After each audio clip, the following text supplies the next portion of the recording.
حضرت کی ذات مبارکہ ہمارے لیے اللہ کی عظیم نعمتوں میں سے خانوادہ اعلی حضرت سے تعلق رکھنے والا کوئی بھی ہو یقیناً وہ قابل احترام، اور حضور ارسلان میاں صاحب اللہ آپ کے علم میں عمر میں برکت عطا فرمائے۔ الحمدللہ آپ ہر اعتبار سے حضور خانوادہ اعلی حضرت کے جانشین کہلانے کے حقدار ہیں، اور آپ کی موجودگی ہمارے لیے سعادت کا باعث ہے۔ اب آپ خاموشی کے ساتھ تھوڑی دیر تشریف رکھیں، انشاءاللہ اصل خطاب تو حضرت ہی کا ہوگا۔ چند لمحوں کے لیے اس خادم کو کھڑا کر دیا گیا ہے، اور حضرت سے میں نے اجازت لی، حضرت نے بھی اجازت دی ہے، اس لیے میں آپ کے سامنے حاضر آ گیا ہوں۔ ورنہ ہم تو یہ ہے کہ حضرت کے آنے کے بعد حضرت کو انتظار نہ کرایا جائے، بلکہ جو کچھ فرمائیں وہ حضرت ہی فرمائیں، انہوں اجازت ہے۔ الحمدللہ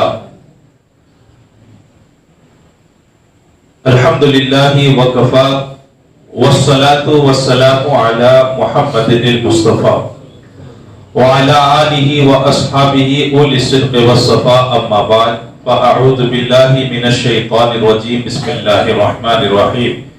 ان الدین عند اللہ الاسلام، صدق اللہ العظیم وبلغنا رسولہ النبی الامین المتین الکریم، ونحن على ذلك لمن الشاہدین والشاکرین والحمد للہ رب العالمین۔ وکمال حسن حضور ہے کہ گمان نفس جہاں نہیں، اور یہی پھول خار سے دور ہے، اور یہی شمع ہے کہ دھواں نہیں۔ تو خدا کا یہی ہے در، نہیں اور کوئی مفر مقر جو وہاں سے ہو، یہیں آ کے ہو جو یہاں نہیں تو وہاں نہیں۔ اور آخری میں اعلیٰ حضرت عظیم البرکت علیہ رحمت و رضوان فرماتے ہیں، کروں مدح اہل دول لذا، کروں مدح اہل دول لذا، پڑے اس بلا میں میری بلا، میں گدا ہوں اپنے کریم کا، میرا دین پارے نہ نہیں۔ جی لگا کر لو لگا کر کے بارگاہ رسالت مآب صلی اللہ تعالی علیہ وسلم میں بآواز بلند درود پاک ایک مرتبہ سنا دیں۔ اللہم صلی علی سیدنا مولانا محمد وعلی آل سیدنا مولانا محمد وبارک وسلم، صلو علیہ صلاۃ و سلام علیک یا رسول اللہ صلی اللہ تعالی علیہ وسلم۔ آپ کا یہ قصبہ یقیناً بابرکت ہے، اور یہاں پر پہلی مرتبہ آنے کا اتفاق ہوا۔ آپ کی دلچسپی کو دیکھ کر کے الحمدللہ کافی خوشی محسوس ہوئی۔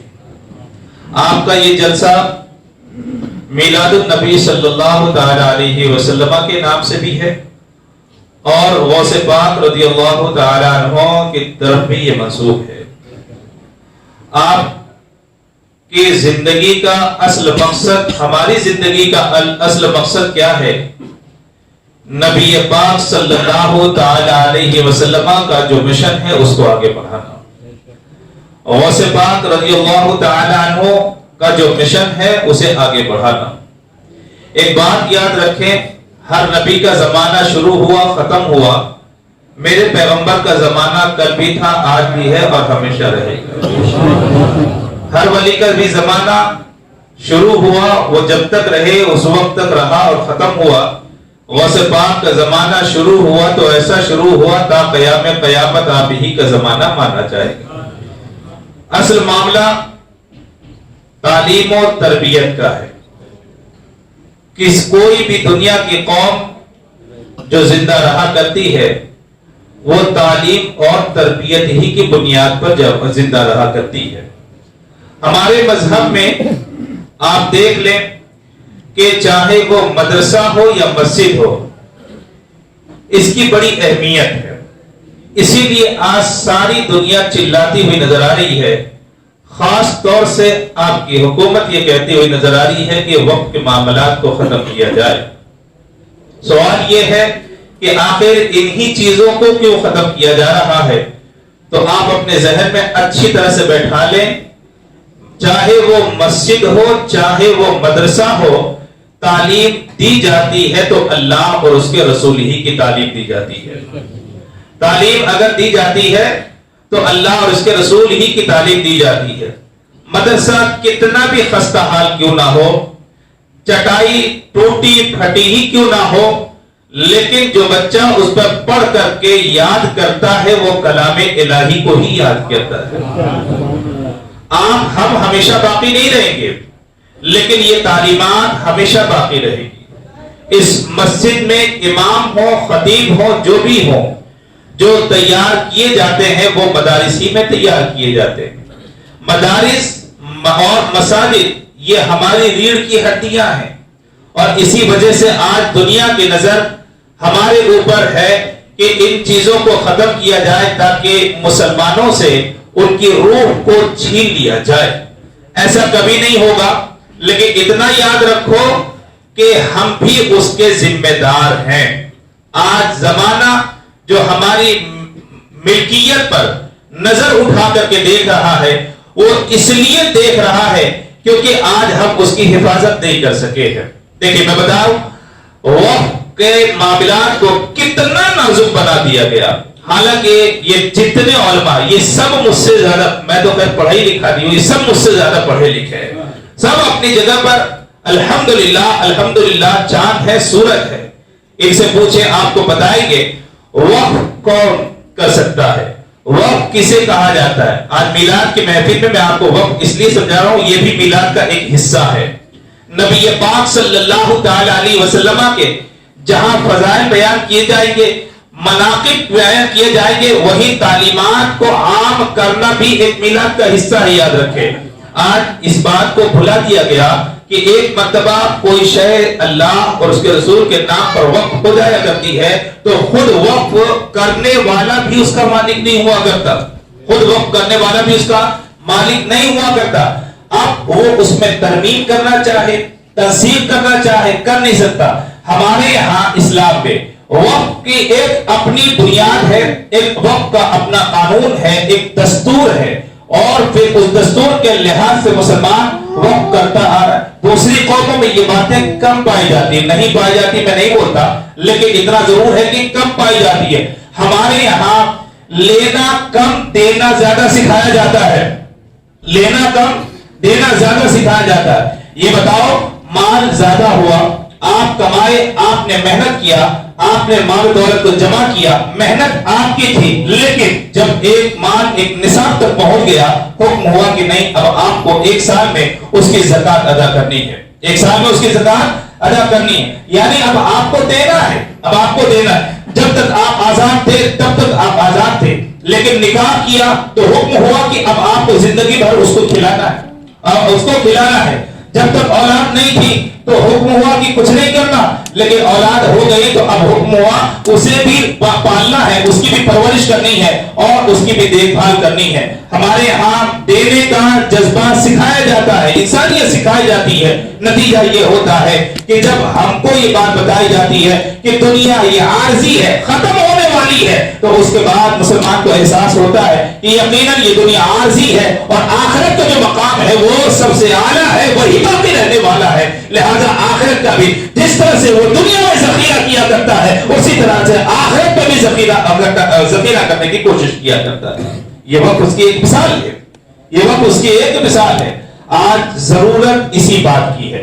دیکھیے حضرت مولانا مفتی شاہد صاحب نے اپنی گفتگو بہت اچھی کی اور انہوں نے ایک بات کہی کہ سارا معاملہ تعلیم پر آ کر کے رکتا ہے، سارا معاملہ تعلیم پر آ کے رکتا ہے. کوئی آتا ہے کچھ بھی بول کر کے چلا جاتا ہے، ہمیں اس کی خبر تک نہیں ہو پاتی، ہمیں اس کی خبر تک نہیں ہو پاتی. بس آپ کو اچھا لگا، آپ نے مان لیا، آپ کی طبیعت نے قبول کیا، آپ نے مان لیا، چاہے وہ شریعت کے مطابق ہو یا نہ ہو. اب آپ کی طبیعت جب اس کی عادی ہو گئی، آپ کی طبیعت جب اس کی طرف مائل ہو گئی تو اب اگر صحیح بات بھی آپ کو بتائی جائے تو آپ قبول کرنے کے لیے تیار نہیں ہوتے، آپ قبول کرنے کے لیے تیار نہیں ہوتے۔ دنیا میں کتنے ایسے لوگ ہیں جن کو نہیں معلوم کہ نماز فرض ہے، لیکن یہ بتاؤ پڑھتے کتنے لوگ ہیں؟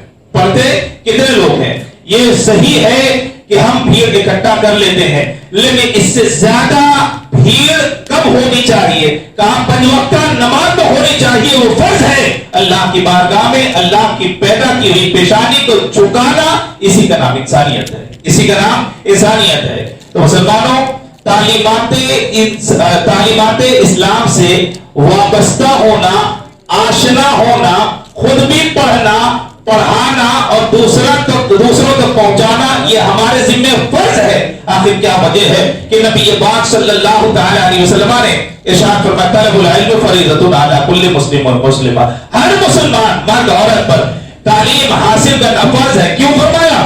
تعلیم حاصل نہیں کرے گا، ظاہر سی بات ہے اسلام کو پہچان نہیں پائے گا، اور تمہارے بیچ میں کوئی کچھ بھی بول کر کے چلا جائے گا۔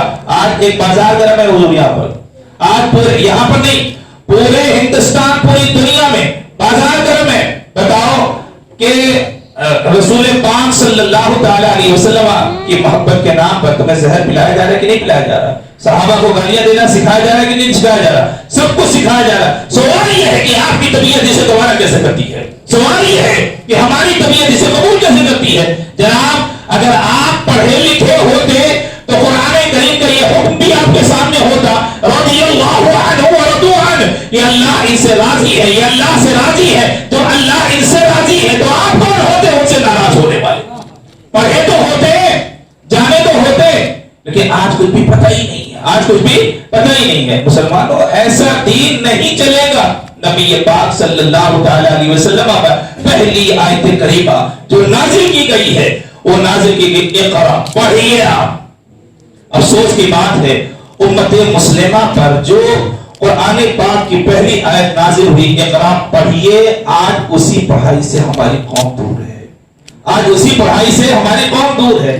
اللہ نے ایک ہی کتاب کو تو نازل فرمایا، اللہ تبارک و تعالیٰ نے ہمارے پیغمبر صلی اللہ تعالی علیہ وسلم پر ایک ہی کتاب تو نازل فرمایا، لیکن یہ بتاؤ دنیا کی ہر کتاب پڑھی جاتی ہے، سمجھ کر کے پڑھی جاتی ہے، قرآن پاک اولا تو پڑھنا جانتا نہیں ہے مسلمان، اور اگر جانتا بھی ہے تو کتنے ایسے ہیں جو سمجھ کے پڑھا کرتے ہیں۔ حالانکہ قرآن پاک کی حقیقت یہ ہے کہ قرآن پاک ہمارا آپ کا محتاج نہیں ہے۔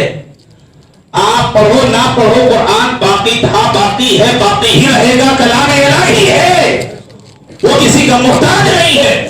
لیکن سوال یہ ہے کہ ہمارے اوپر جو فریضہ عائد کیا گیا تھا، آج ہم اور آپ کتنا پڑھا کرتے ہیں؟ آج طاقت کا تو مظاہرہ ہوتا ہے، آج طاقت دکھائی جاتی ہے، آج اپنی قوت دکھائی جاتی ہے کہ یہ ہماری قوت ہے، یہ ہماری جمعیت ہے۔ اس قوت کو صحیح جگہ کیوں نہیں استعمال کیا جاتا؟ لوگ علماء، فقہا، صلحاء ہمارے بھی جوان تھے، ہمارے بھی جوان تھے، اور ان کے جسموں میں بھی قوت تھی، انہوں نے اپنی قوت کا کیا استعمال کیا تھا؟ مسلمانوں یاد رکھو، انہوں نے اپنی قوت کا یہ استعمال کیا تھا کہ ایک رات میں بیٹھ کر کے ایک ختم قرآن پاک کر دیا کرتے تھے، ایک رات میں بیٹھ کر کے۔ امام اعظم ابو حنیفہ رضی اللہ تعالیٰ عنہ خانہ کعبہ میں داخل ہوئے، خانہ کعبہ میں داخل ہوئے، عبادت کرنے کا معاملہ پیش آیا، امام اعظم ابو حنیفہ رضی اللہ تعالیٰ عنہ نے ایک پاؤں پر کھڑے ہو کر کے آدھا قرآن پڑھ دیا، اور دوسرے پاؤں پہ کھڑے ہو کر کے دوسرا حصہ آدھا قرآن مکمل کر دیا، اور پھر بارگاہ مولا میں سر جھکا کر کے عرض کیا تھا، مولا رب العزت جیسے پڑھنے کا حق تھا نعمان ویسے پڑھ نہ سکا، نعمان ویسے پڑھ نہ سکا۔ یہ انسانیت ہے مسلمانوں، یہ انسانیت ہے۔ دنیا کی ہر کتاب سمجھ کر کے پڑھی جاتی ہے، ہم نہیں پڑھ پاتے، ہم نہیں پڑھ پاتے۔ یہ سلیم مقبولی صاحب ناشری پڑھ دیں، پڑھے، فرماتے ہیں ایک ہی اگر کلام بار بار پڑھیں کوئی پسند کرے گا؟ اگر 2-4 بار آپ نے سن لیا، فرمائش آئے گی کہ دوسرا پڑھیے، فرمائش آئے گی کہ دوسرا پڑھیے۔ کیوں؟ کیونکہ یہ انسانوں کا کلام ہے، انسانوں کے کلام سے دل بھر جاتا ہے، خدا کے کلام سے کبھی دل نہیں بھرتا،